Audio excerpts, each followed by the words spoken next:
ගරු රජීවන් ජයචන්ද්‍රමූර්ති මන්ත්‍රතුමා ඔබතුමාට විනාඩි 8ක කාලයක් ලැබෙනවා.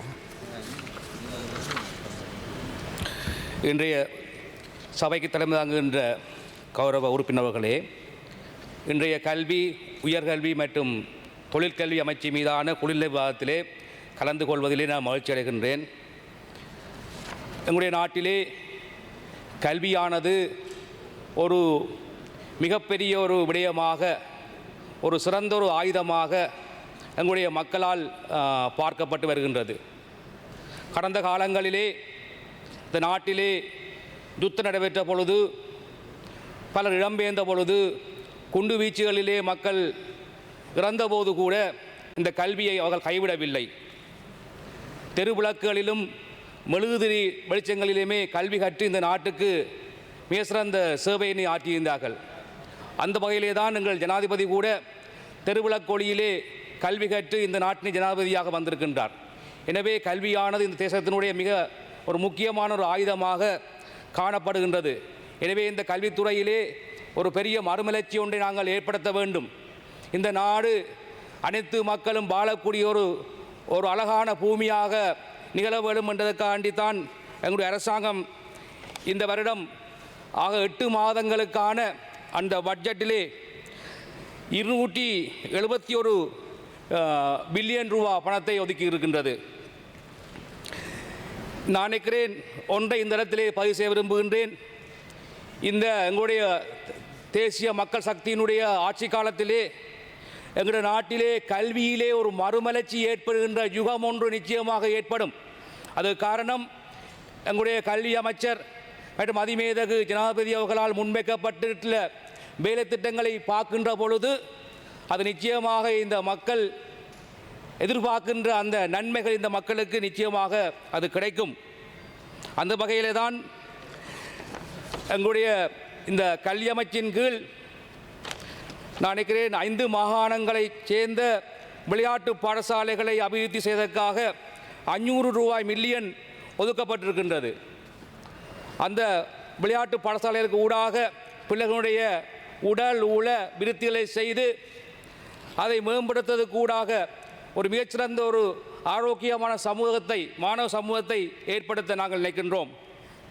அதேபோன்று உங்களுக்கு தெரியும், கடந்த காலங்களிலே முன்பள்ளி ஆசிரியர்கள் இன்று வரை மிக குறைந்த வேதனத்துடன் கற்பித்து வருகின்றார்கள். அவர்கள் நாளாந்தம் தங்களுடைய அவலங்களை எங்களிடம் சொல்லி வருகின்றார்கள். அந்த வகையிலே தான் அந்த முன்பள்ளி ஆசிரியர் சம்பளத்தை அதிகரிப்பதற்காக 100 மில்லியன் ரூபா எங்களுடைய அரசாங்கத்தாலே ஒதுக்கப்பட்டிருக்கின்றது.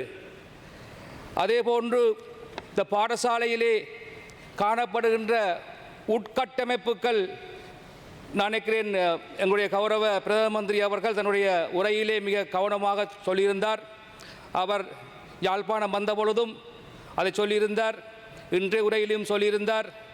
அதாவது பல பாடசாலைகளிலே நீண்ட காலமாக அங்கே பிரச்சனைகள் காணப்படுகின்றன.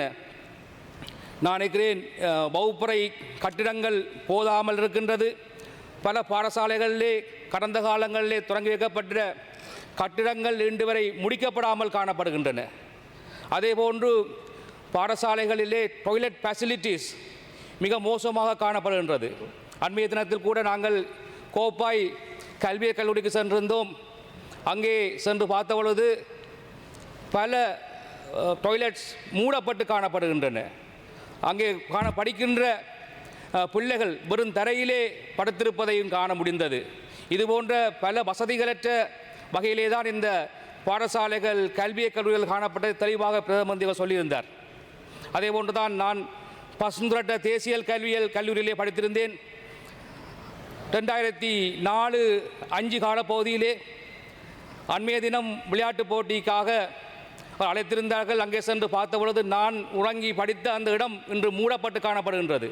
காரணம், அங்கே போதிய வசதிகள் இல்லாமல், குடிநீர் இல்லாமல், மலசில வசதிகள் இல்லாமல் அந்த கட்டிடங்கள் மூடப்பட்டிருக்கின்றன. நான் அன்று பார்த்த அதே தோற்றம்தான் இன்றும் அந்த இடங்களிலே காணப்படுகின்றது. அப்பொழுது என்னிடம் அருகில் வந்த என்னுடைய படிப்பிக்கின்ற விரிவுரையாளர் கேட்டார், கல்லூரியிலே என்ன மாற்றம் தெரிகிறது என்று கேட்டார். நான் ஒரு மாற்றம் தெரியவில்லை என்றேன். ஏன்னு சொன்னால் அந்தளவுக்கு அந்த கட்டிடங்கள் அந்த சூழல்கள் அப்படியே காணப்படுவதை அவதானித்தேன்.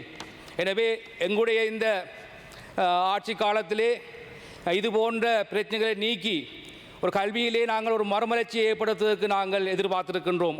அது ஒரு நீண்ட நிரந்தரமான மாற்றத்தை எங்களுக்கு அது ஏற்படுத்தும்.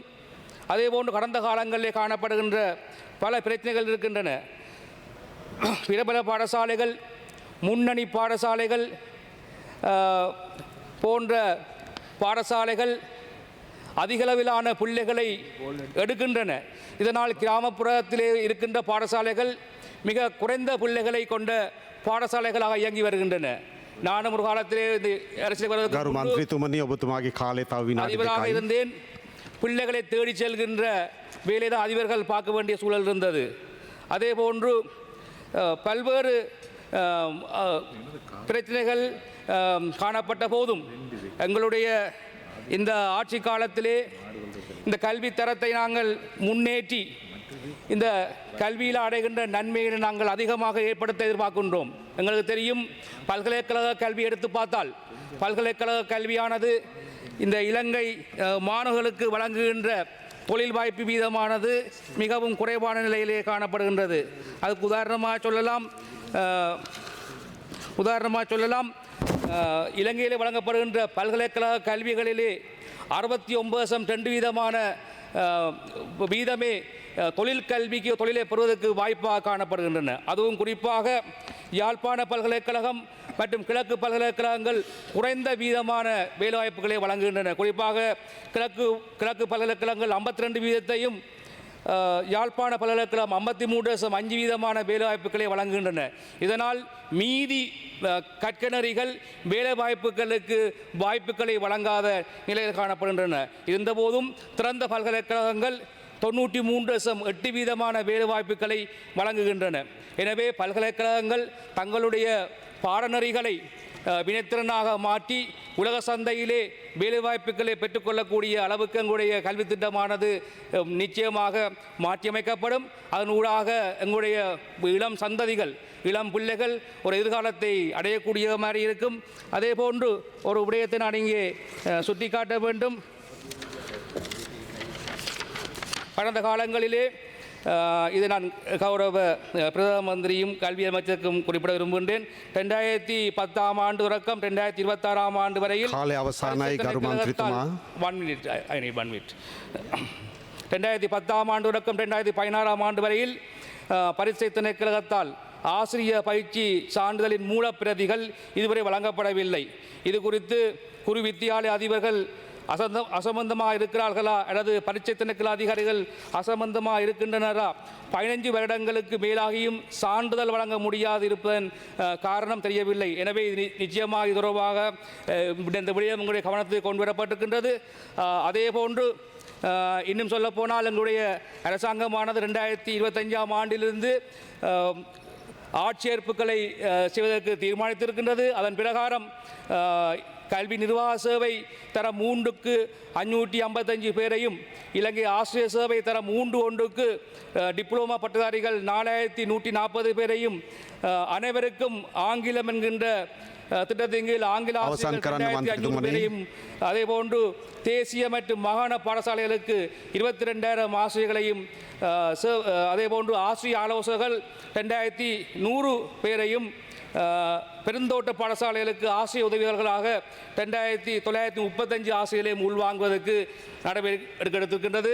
இதன் மூலம் எங்களுடைய கல்வியிலே நிச்சயமாக மறுமலர்ச்சி ஏற்படும் என்று நாங்கள் நம்பிக்கொள்கின்றோம். நன்றி.